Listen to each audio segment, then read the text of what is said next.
Ito. My body part. Okay, very good. Basa. Types of that. Tastes. This one.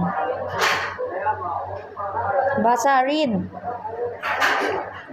This one.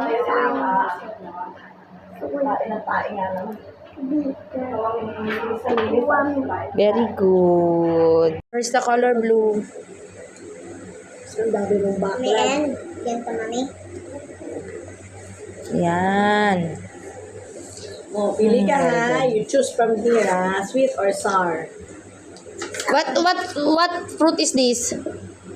Orange. Is that orange? Lemon. Lemon. Okay. Is it sweet and or sour? Sour. Okay, you color the sour. Gandahan mo ha. Maglalagpas ha. Para maganda.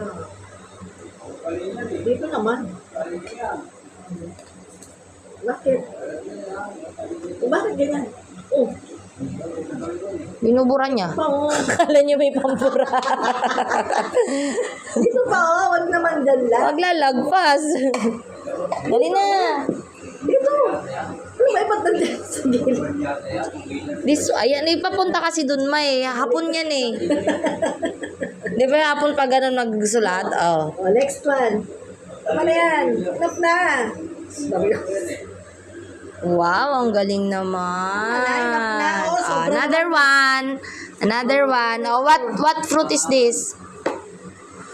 Tama na yan. Enough na. Hindi pa nga maayos mo eh. Ikaw naman oh. Wala na nakita. Hindi na nabasa ni teacher yan. Oh. Ay, ang pangit na. Lagpas na eh. Fruit muna. Watermelon. Okay, okay. Sweet or sour? Sweet. Okay, where's the sweet one? Okay. Sa dulo muna. Sa dulo muna papunta sa harap Ayos ah. Muna yung dulo bago sa unahan. Oh. Ang galing mag-color name. Ay, ganun ba yung sabi ng mga tao?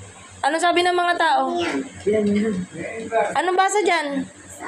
O sige, ano ba yung orange? Sweet or sour? Okay, sour na lang. Ano sabi ng mga tao? Ang galing mag-color name.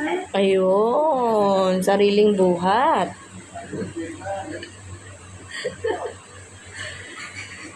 Ulit. Ito. My body